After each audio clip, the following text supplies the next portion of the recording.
What's up, wizards? Welcome back to Across the Horizon, a collaborative project between Christopher Warnock of Renaissance Astrology and Michael Beeson of Hacking Fate. I'm Michael Beeson, and with me is Christopher Warnock. So we are doing Aphorism 20 today, and I will go ahead and get us started with Ashmant.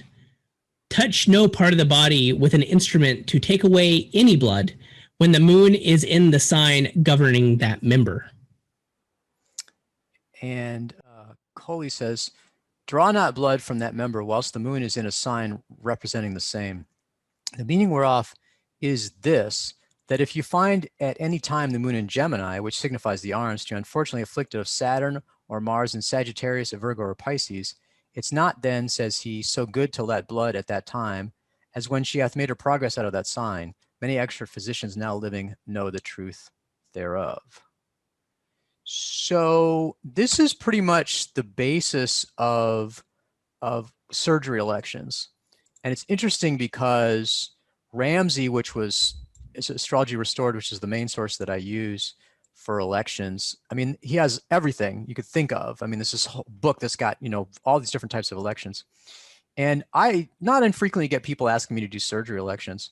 And he's got like a little tiny, like half a paragraph under chirurgy, spelled with a CH, whereas the purging is like 3 pages. So this is not the biggest thing, but that's basically what. And so here's what Ramsey says. He says, put the moon in a fixed sign, but not a sign signifying the area to be cut.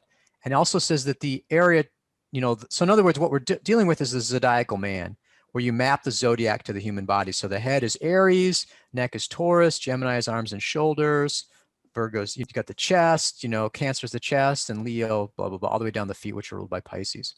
So this is classic use of the, you know, the signs for medicine.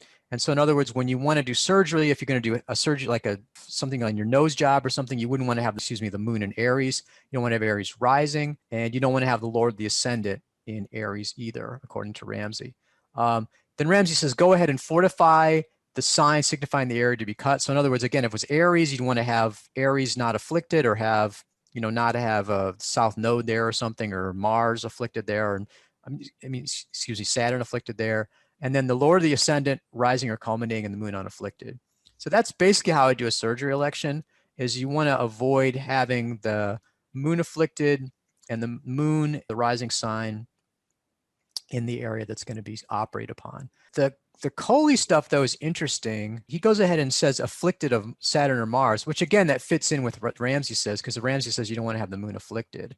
So I think that that's probably Saturn or Mars being the malefics. You definitely wouldn't want to have them afflicting the moon. So yeah, these are all, Pisces would be in opposition. So I guess those are the negative, the malefic aspects. So he's just giving us a little more detail in terms of the surgery. One of the interesting things about surgery is this is kind of a practical hint about surgery elections, because what I do is if people say, oh, I'm going to have surgery, I said, here's what you want to do. Call up the receptionist for the surgeon, find out what days the surgeon has available for surgery and what times he does surgery on those days, and get a list of them, and then come back to me, and then we can look at those. Because what the idea, it's interesting how various professions are. For example, a real estate agent probably is already using astrology. I mean, they bury the St. Joseph statue. They'll do anything. You know, they're perfectly happy to list it at times. They'll do anything that you want, because they're already probably into the astrology to sell your house. Lawyers are kind of funny. My experience with lawyers, when I can't do legal elections anymore, I'm not allowed to, but when I was able to do those, they would be a little weird at first. And then after a while, they started really getting into it. And they started to like having times to file the lawsuit or whatever. That was cool. But when you get to doctors, they do not want to have the time for them to do stuff selected by an astrologer. First of all, they don't like having their schedule messed with. And second of all, they tend to be pretty rock hard atheistic materialists. And they're not wanting to have you say, I want to do surgery because of the astrology. So, and the other thing too, is if you come and say, okay, yeah, I want to have my surgery at 3:12 p.m. It's like, they're not going to be open to that. And on the other hand, if you come back and say, okay, the surgeon always does surgery at 10 a.m., Monday, Tuesday, Wednesdays, and you've got August, you can look at all those and see which of those fits. And then you can use these rules. And the basic rule that you want to go by is, again, don't have the surgery with the moon or the rising sign in the that symbolizes or rules the part that's going to be cut upon, and that's probably the main rule that I go by for doing these. So I'll go ahead and jump in. Given that I am in Texas, the land of cattle, or one of the lands of cattle, and I have many rural neighbors who are ranchers, that not cutting anything whenever the moon is in the sign ruling that's old farmer wisdom, and that's still in the Farmer's Almanac. If you're going to castrate anything, you definitely do not want the moon to be in Scorpio. It just doesn't need to happen. And the Farmer's Almanac will tell you when the best times to shear your sheep are, and everything else, and it's all based on that moon placement. And I think that's really interesting, because I've spoken with some of the ranchers down here, and like the one that I'm really close to, he's like, yeah, my dad always said that you have to follow the almanac with that. And I was like, oh, that's bull. There's no reason to do that. I'm going to do it on my schedule. And then the 1 year he did it on his schedule, he almost lost livestock to bleeding out. So after that, he was a true believer. And I mean, they don't see that as astrological at all. They just see it as, okay, well, the almanac says you don't do it at this time, so you don't do it at that time because bad things happen.